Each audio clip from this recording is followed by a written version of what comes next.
재난 영화에서 대피하는 것처럼 시위대가 막 수천 명이 이쪽으로 달려오는데 최루탄을 정말 직선으로 발사하더라고요. 좀 심각한 게 아니구나. 충격적인. 감정적으로 힘들었던 부분이 너무 많아가지고.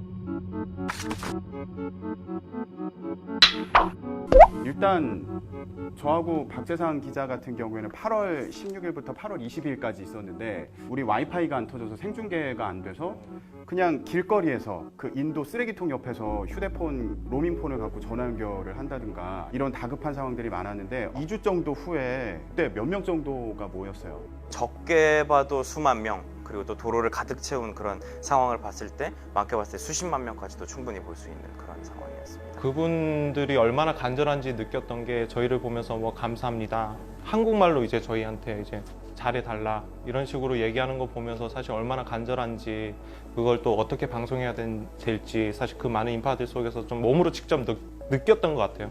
네. 사실 이렇게 어려운 그 길을 왜 가는 건가, 덥고 습하고 비 오고 또 경찰이 언제 진압할지 모르고 이렇게 위험한 상황에 왜 이렇게 많은 사람이 모이는 거지, 이런 고민을 계속 해봤는데 그 일국양제라는 게 하나의 국가 안에 두 개의 체제를 보장했다. 그래서 그 중화인민공화국이라는 국가 안에 자본주의와 사회주의가 공존하는 그런 체제를 약속한 건데 이게 지금 무너지고 있다라고 홍콩 시민들이 생각을 하고 있는 거잖아요. 홍콩 사람들은 본인이 중국인이라고 안 하고 홍콩인이라고 얘기를 하잖아요. 예. 그 말 안에 많은 답이 있는 게 아닌가 이런 생각이 들었는데 어느 순간 본인들이 누리던 자유를 조금씩 중국이 침해하고 있다 이런 생각을 하게 된 게 아닌가. 중국인 관광객들에 대한 반감을 가진 경우도 많더라고요. 사실 이제 홍콩에 있는 정말 홍콩에 사는 사람들은 경제도 지금 안 좋고 집안하고 하기도 어렵고 정말 월세로 정말 한 달에 수백만 원 돈을 쓰면서 정말 조그마한 공간에서 가족들이 다 모여 사는 경우가 다반사인데 그렇게 중국인들이 와서 명품 쇼핑을 하고 이런 모습을 보면서 느꼈을 상대적인 박탈감 같은 것들, 그런 것들도 어떻게 보면 이번 시위 집회 그리고 행진의 어떤 기폭제 같은 게 되지 않았나 생각이 됩니다. 이 범죄인 인도법, 즉 송환법이 가장 문제가 됐던 건데 홍콩에서 범죄가 발생했을 때 그 사람을 중국으로 보내서 처벌받게 하는 법이거든요. 그런데 며칠 전 12석 달 만에 캐리람 홍콩 행정장관이 이 송환법을 공식적으로 철회한다고 밝혔습니다. 지금 이 송환제를 폐지해야 된다 이 요구뿐만 아니라 이걸 포함해서 5가지 요구를 홍콩 시민들이 하고 있는데, 일단 송환법을 철폐해야 된다, 그리고 행정장관에 대한 직선제를 실시해야 된다, 그리고 시위 도중에 체포된 시민들을 석방하라, 그리고 폭동으로 이 시위를 폭동으로 규정한 걸 철회해라, 그리고 경찰의 폭력 진압에 대해서 조사할 수 있는 독립적인 위원회를 만들어라, 이렇게 5가지를 요구하고 있는 상황이에요. 가장 많이 외치는 구호가 5가지의 요구사항 중에 단 한 개도 빠져서는 안 된다라는 구호를 외치는 걸 알 수가 있었고, 또 이 송환법 철폐가 공식 발표됐지만 시위대는 계속 시위를 하기로 했기 때문에 앞으로 시위가 어떻게 될지 양상은 조금 더 지켜봐야 될 것 같더라고요. 난 이번에 알게 되고 놀랐던 사실 중에 하나가 홍콩이 직선제가 아니라는 걸 알고 깜짝 놀랐는데, 그 행정장관을 뽑는 과정에서도 일부 선거인단이 선출을 하고 중국의 승인을 받아서 취임한다, 이거를 이번에 이제 처음 알게 돼서 맞아요. 와, 이게 어떻게 해결될까 그런 좀 걱정스러운 마음이 들더라고요.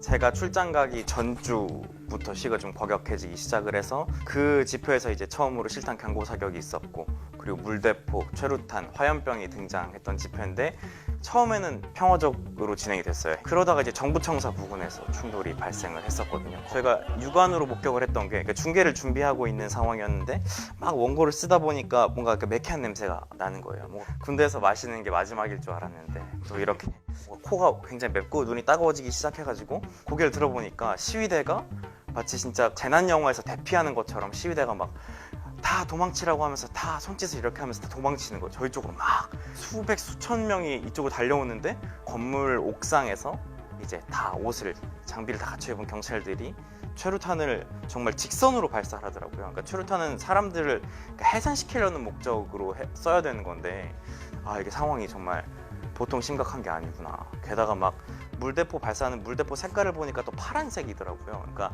옷에 색소를 묻혀가지고 나중에 누가 시위에 참가했는지를 색출해내겠다는 목적이었는데 결국 그날 밤 이제 지하철역 같은 데서 그 물을 맞았던 사람들이라든지 아니면 곳곳에 흩어졌다가 집회를 한 사람들이 결국 경찰의 무더기로 체포가 되는 피를 흘리는 모습부터 울부짖는 모습까지 이렇게 공유가 됐었고요. 또 홍콩 시민들 같은 경우에는 텔레그램 방을 굉장히 지금 뭐 100개가 넘게 있다는 얘기도 나오고 있는데 각 집회가 열릴 때마다 혹은 특정 시위가 열릴 때마다 텔레그램 방이 계속 개설이 된다고 해요. 저희가 뉴스에서 속보를 띄우듯이 이렇게 공유를 하더라고요. 그래서 당시에도 저 사진이 계속 새벽 내내 이제 올라오면서 지금 지하철역에 정말 말도 안 되는 일이 벌어지고 있다.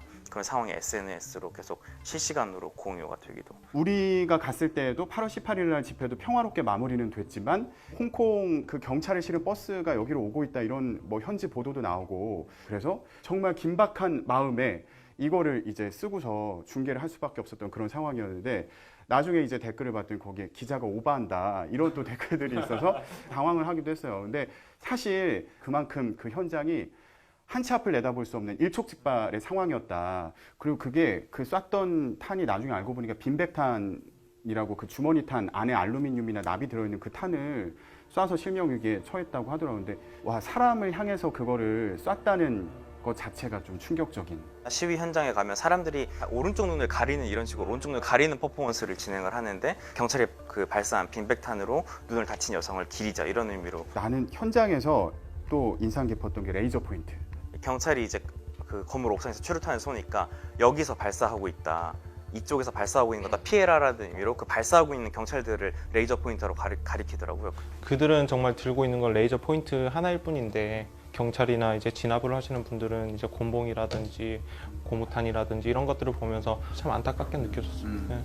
진압 방식이 또 과격해지고 있는 상황이기도 하고 집회 자체를 불허하니까 이제 홍콩 시민들이 좀 영리하게 방식을 좀 바꿔나가기 시작을 했어요. 그래서 제가 출장 첫날 갔던 일정이 기도회 일정이었거든요. 다 같이 모여서 기도를 하자. 이게 이유를 알고 보니까 홍콩에서는 종교적인 행사 같은 경우에는 집회 신고를 따로 안 해도 된다고 하더라고요. 그래서 홍콩이라는 도시에 부디 평화와 그리고 이제 안정을 좀 가져다 달라 이런 식의 기도회가 잇따라 열리고 보면 쇼핑데이라고 적혀 있어요. 그러니까 우리는 집회나 시위를 하는 것이 아니다. 행진을 하는 것이 아니라 그저 그냥 홍콩 도심을 유유히 걸어다니면서 쇼핑을 즐길 뿐이다. 좀 영리하게 방식을 바꾸는 그런 형태도 많이 눈에 띄더라고요. 그 마지막이 정말 깔끔했던 것 같아요. 그냥 우리 이제 다 같이 집에 가자 했을 때 한 명이 외치면 두 명이 외치고 세 명이 외치면서 한 번에 그 집회했던 분들이 사라지면서 이거 정말 집회했던 장소가 맞아? 라는 생각이 들 정도로 정말 그렇게 응집력이 엄청난 것 같아요. 집회 현장에 그 회계 사무원이 한 명 나왔더라고요. 여성 회계 사무원 분이 나왔는데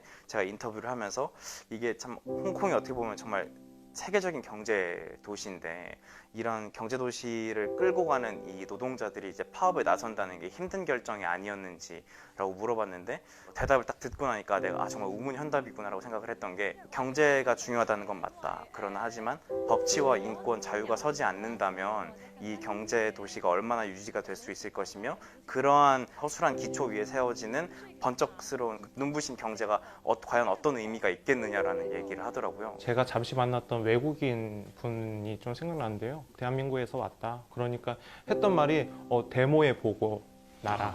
그런 말을 하더라고요. 저도 생각지 못했던 취재하느라 바빠서 뭔가 이렇게 의미를 되새겨 볼 새가 없었던 거였는데 그 외국인의 말을 듣고 아 내가 이 홍콩인들이 지금 하고 있는 이런 일련의 행위들이 얼마나 의미 있고 그 국가에서는 의미 있고 그리고 우리는 그것을 어떻게 어루만져 줘야 되고 그것을 어떻게 보도해야 되는가. 우리가 80년대 겪었던 그런 상황을 홍콩은 다시 그러니까 이제 지금 겪는 게 아닌가라는 생각이 들기도 하고 그러니까 민주항쟁이라는 거를 맨날 역사책에서만 봤었는데 그 민주주의를 지켜내기 위해서 정말 피 흘리며 싸우고 있는 그 현장을 보고 오니까 내가 누리고 있던 민주주의에 대해서 내가 역치가 얼마나 낮아져 있었는가를 느낄 수가 있었고 다시 뭔가 거기 홍콩을 한 번 더 가보고 싶다는 생각은 안 들었어요. 감정적으로 힘들었던 부분이 너무 많아가지고 대신에 한 번 더 가고 싶다면은 홍콩이 이제 기쁨의 한호성을 지를 수 있는 그 날에 취재를 한 번 갔으면 좋겠다. 그런 날이 오기를.